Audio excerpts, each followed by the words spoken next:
नमस्कार दोस्तों, स्वागत है आपका अपने channel market technique learn and earn में। तो मुझे आज बताते हुए बहुत खुशी हो रही है कि हमारे एक मेंबर हैं प्रियांशु गर्ग। उन्होंने बहुत ही अच्छे कंटेंट पर वीडियो बनाई है। कंटेंट है how to select stock in 5 minutes. So please support करें। जो मेंबर्स इतनी लर्निंग कर रहे हैं और इतना अच्छा अच्छा कंटेंट दे रहे हैं, तो प्लीज़ चैनल को भी लाइक एंड सब्सक्राइब करें। तो आइए देखते हैं कि उनकी ट्रेनिंग्स को। जो भी मैं आपको कंटेंट शेयर करूंगा ये एजुकेशनल पर्पस के लिए ही करूंगा।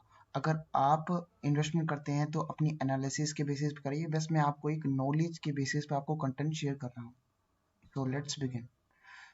तो सबसे पहले हमें को स्टॉक पिकिंग से पहले हमें सेक्टर पर फोकस करना पड़ता है।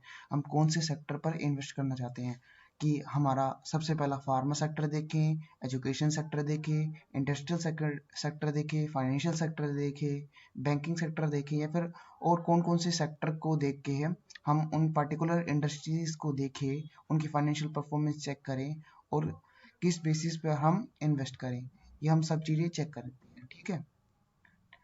तो फिल्टर हम किसी भी स्टॉक्स को फिल्टर करते हैं 3-4 मेजर लेवल पे। ठीक है। पहला होता है उसका फंडामेंटल एनालिसिस, कि उसका फंडामेंटल एनालिसिस कैसा है, कंपनी कैसी है, कंपनी की ग्रोथ कैसी है, इसका PV ratio, PBT ratio, company growth कैसी कर रही है, कंपनी की सेल्स कैसी है, कंपनी की रेवेन्यू ग्रोथ कैसी है। हम ये सब चीज़ देखते हैं। सेकंड हम देखते हैं technical analysis. Technical analysis in the sense हम पोजिशनल ट्रेड ले रहे हैं, फिर लॉन्ग टर्म ले रहे हैं, फिर हम कुछ कुछ दिनों के लिए ले रहे हैं, फिर कुछ टाइम के लिए ले रहे हैं। ये हमारा टेक्निकल एनालिसिस पे डिपेंड करता है। और हम फिर उसके बाद वैल्यूएशन कर सकते हैं। अगर आप लॉन्ग टर्म पे कर रहे हो या फिर ट्रेडिंग कर रहे हो तो आप वैल्यूएशन करना आसानी से जानते हो on the basis of technical analysis. फिर फोर्थ मैंने आपको वही बताया, होल्डिंग पीरियड आपका क्या है, लॉन्ग टर्म है, शॉर्ट टर्म है, या फिर शॉर्ट स्पैन ऑफ टाइम है, क्या है आपका पीरियड। ओके। फंडामेंटल एनालिसिस क्या होता है, आप स्क्रीनर पर जाके देख सकते हैं। जो कि थोड़ा बहुत भी जानते हैं वो जानते हैं कि स्क्रीनर पर जाके हम किसी भी कंपनी का एनालिसिस कर सकते हैं। फॉर एग्जांपल मैंने एक कंपनी के मैं एनालिसिस कर रहा था जिसमें मैंने देखा कि सेल्स ग्रोथ हमारी 20% से ज़्यादा होनी चाहिए। अल्टमैन जेड स्कोर एक फंडामेंटल एनालिसिस का मेजर है। इसके ऊपर भी आपको मैं कुछ डिटेल शेयर कर दूंगा बाद में। तो अल्टमैन जेड स्कोर मैंने देखा कि ग्रेटर देन 50 होना चाहिए। Growth ji factor stand for growth factor, उसका ग्रेटर देन 0 होना चाहिए कि कंपनी की ग्रोथ तो हुई हो और उसकी एवरेज अर्निंग 10% से ज़्यादा होनी चाहिए। तो हमारे पास ये 3 कंपनी निकल के आई, date is Summit securities, Maharashtra scooters and NBI industrial finance, जो कि बहुत दमदार कंपनी है।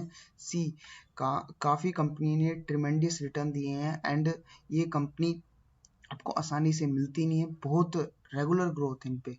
ठीक है। तो ये हमारा हो गया फंडामेंटल एनालिसिस। आप अभी मैं आपको लाइव स्क्रीन पे दिखाऊंगा भी आप फंडामेंटली कैसे देख सकते हो किसी भी इंडस्ट्रियल की, ठीक है, वैल्यू और कंपनी को आप कैसे एनालाइज कर सकते हो। सेकंड हमारा आता है टेक्निकल मेजर। अभी टेक्निकल मेजर में हम क्या देखते हैं, आप देख सकते हो तेजो इंजीनियरिंग एक कंपनी है। सी ये क्या है, 720 प्राइस है। अभी मैं आपको इसकी रेगुलर ग्रोथ दिखाऊंगा और इसका ग्रोथ होने का सिंपल कारण है, जो कि आपको एक कैंडल बनती हुई दिख रही है, that is green candle. This is called bullish Morubuzu candle. Again a bullish Morubuzu candle. और यहाँ पे ये अभी अभी अभी आप देख पा रहे हो कि बड़ी बड़ी वॉल्यूम से बाइंग आ रही है। तो ये स्टॉक का सिंपल एनालाइज हम कर सकते हैं कि ये आगे और बढ़ेगा और ये हमें 20,000 या 2500 पे आसानी से हमें मिल जाएगा। तो आप देख सकते हो एक ही दिन में 20% की ग्रोथ। यह किस बेसिस पे हमने देखी है, टेक्निकल एनालिसिस के बेसिस पे। तो आप ऐसे भी करके अपनी स्टॉक पिकिंग कर सकते हो। ठीक है।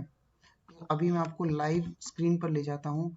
अगर आप लाइव स्क्रीन पर आप देख सकते हो, स्क्रीनर डॉट इन हमने खोला हुआ है। स्क्रीनर डॉट इन पे आप बैंकिंग कंपनीज देख रहे हो। ठीक है। बैंकिंग कंपनीज में आपके आगे ये मार्केट कैपिटलाइजेशन के ऊपर आ गई। ठीक है। और डिविडेंड यील्ड, ये आपको यहाँ पे आपको सारी डिटेल दी जाएंगी और कौन सी हमारी बैंकिंग कंपनी स्टॉक मार्केट में लिस्टेड है। ठीक है। और आप किस कंपनी को क्यों परचेज करना चाहते हो, क्या कंपनी का एमकैप है, क्या कंपनी की ग्रोथ है, ये आप सब चीज़ें देख सकते हो। For example if you want to purchase HDFC bank and you want to fundamentally analyze the company, so what would you see, the MCAP, the current price, company की ग्रोथ क्या हो रही है, कंपनी की रेवेन्यू ग्रोथ क्या हो रही है, कंपनी के प्रोस क्या है, कंपनी के कॉन्स क्या है, कंपनी के कॉम्पिटिटिव मेजर क्या है, कंपनी की फाइनेंशियल ग्रोथ क्या है, ठीक है। और आप वैल्यूएशन मॉडल लगा सकते हो, डीसीएफ वैल्यूएशन मॉडल हो गया, धंधो आईवी अप्रोच हो गई, काफ़ी मॉडल्स हो गए। मैं आपको अभी कंपनी कौन सी दिखा रहा था, पहले टेक्निकल मेजर पे थे जो इंजीनियरिंग, हमने क्या कहा था 1700 से ये हमें 2200 या 2500 के आसपास दिख सकती है। सी हमें बाइंग सिग्नल तो यहाँ पे हमें मिल ही गया था। अगेन मैंने आपको कहा था यहाँ पे एक बुलिश मुरुगुज कैंडल है, जब से बनती जा रही है, जब से हमें इंडिकेशन दे रही है कि ये बढ़ती आएगी। सी इट टच अराउंड 2200, तो with in a short span of time it touched 2200। So this is the power of the technical analysis and on fundamentally आप देखें तो काफ़ी कंपनीज आपको मिल जाएंगी जो कि आपको रेगुलर ग्रोथ दे जाएंगी, ठीक है। सो अभी आपको पता चल गया कि आपको स्टॉक पिकिंग कैसे करनी है, किस बेसिस पर करनी है, टेक्निकल एनालिसिस क्या, टेक्निकल एनालिसिस पे बेसिस पे कैसे होती है, फंडामेंटल एनालिसिस के बेसिस पर कैसे स्टॉक पिकिंग होती है। तो अभी हमने ये देखा, वैल्यूएशन मॉडल के बारे में हम बाद में जिक्र करेंगे। Okay, so wait a minute, important announcement क्या है, अगर आपको स्टॉक मार्केट में करियर बनाना है तो आप NCFM एंड NISM सर्टिफिकेशन के कोर्स अभी बिगिनिंग में कर सकते हो, जो कि आपकी फाइनेंशियल प्रोफाइल को बूस्ट करेगा। और अगर आप अपडेट रहना चाहते हो तो आप हमारे यूट्यूब चैनल को सब्सक्राइब कर सकते हो, and don't forget to like and share the channel. And अगर किसी को लर्न करना है इनके बारे में और डिटेल जाननी है तो आप हमारे इस व्हाट्सएप नंबर पर हमें पिंग कर सकते हो, और हम डेली लर्निंग कंटेंट भी रेगुलर बेसिस पे भेजते रहते हैं जो कि आपको बेसिक कवर करते हैं। Okay, so thank you so much, thank you everyone.